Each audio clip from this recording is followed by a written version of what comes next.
Before we start, I want to ask you one question, and I want you to answer it in the comments right now. If Iran is firing 10 to 15 missiles at Israel every single day, and Israel cannot stop them all, at what point does this war reach your country?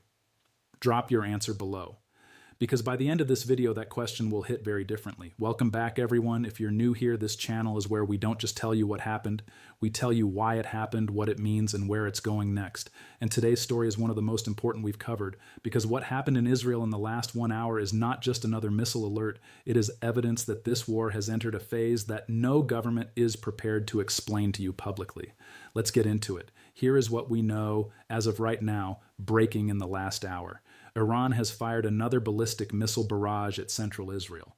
This time, the missile carried a cluster warhead. It dispersed across multiple impact points, simultaneously hitting the densely populated cities of Bnei Brak, Ramat Gan, and Petah Tikva, all within the Tel Aviv metropolitan area.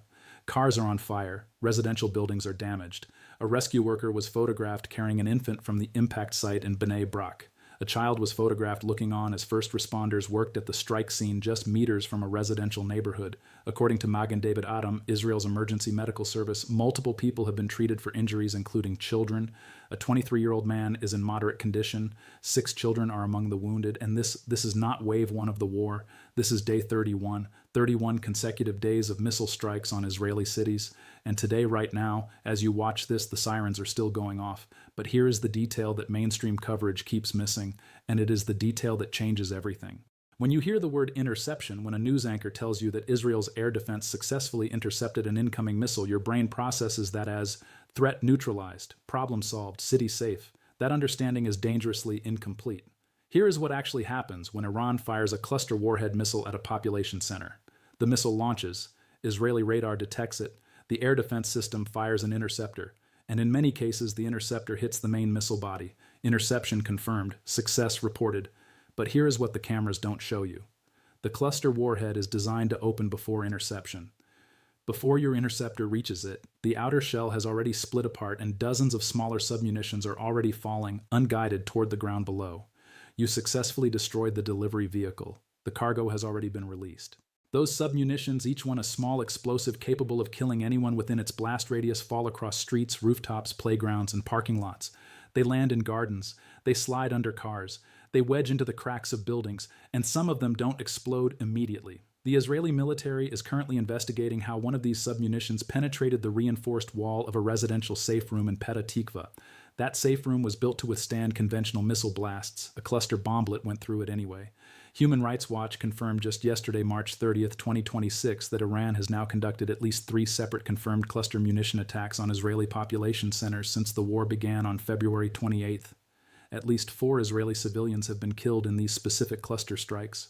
2 men in Yehud, an older couple in Ramat Gan found just outside their safe room, killed by fragmentation.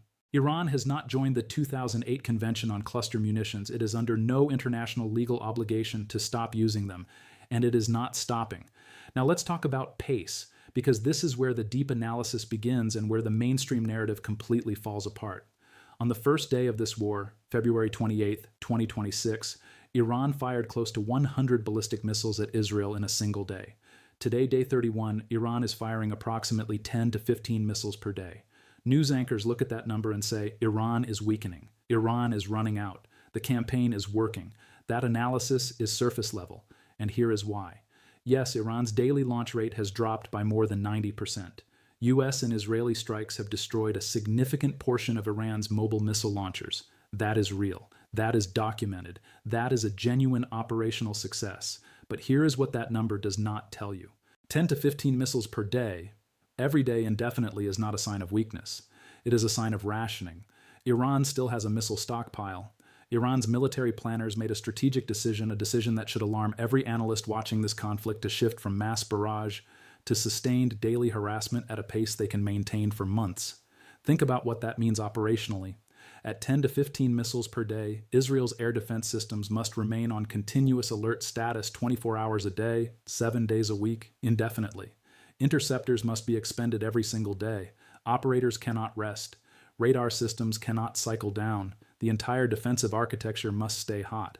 And every day it stays hot, it costs money, enormous amounts of money. A single Arrow interceptor costs between $2 and $3 million. Every day, Israel is firing multiple interceptors to stop these 10 to 15 incoming missiles. The daily defensive expenditure just in interceptor costs runs into the tens of millions of dollars every single day for 31 consecutive days, while simultaneously conducting over 140 airstrikes on Iran in the last 24 hours alone, targeting ballistic missile launch sites, storage facilities, and production infrastructure across Tehran and western Iran. The financial mathematics of this conflict are not sustainable, and Iran's planners know it. Now let's zoom out, because global panic in the title of this video is not an exaggeration. Let me show you exactly what is happening beyond Israel's borders. Lebanon. Israel has expanded its ground operations in southern Lebanon. Netanyahu personally ordered the expansion yesterday, March 30th. 4 IDF soldiers were killed in a single clash with Hezbollah on March 30th, including Staff Sergeant Gilad Harel, 21 years old, from Modi'in. 3 journalists were killed in an Israeli airstrike on a press vehicle in southern Lebanon. 9 paramedics were killed in 5 separate attacks, more than Donlad. 2 million Lebanese civilians have been displaced from their homes. Yemen, the Houthis have re-entered the conflict. For the first time since the Gaza ceasefire was announced last October, Houthi rebels launched a ballistic missile at Israel this past Saturday.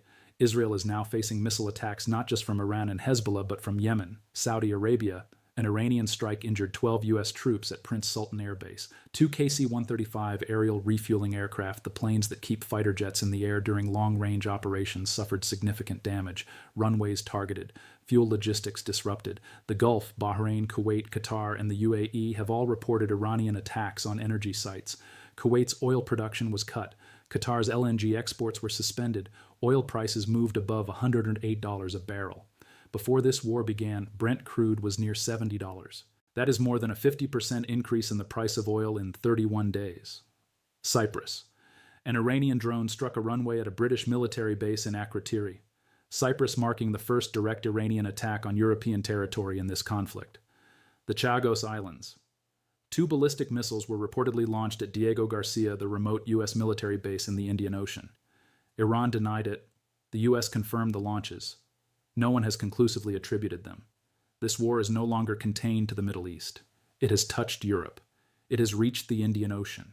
It is disrupting global energy supplies. It is threatening every country in the Persian Gulf.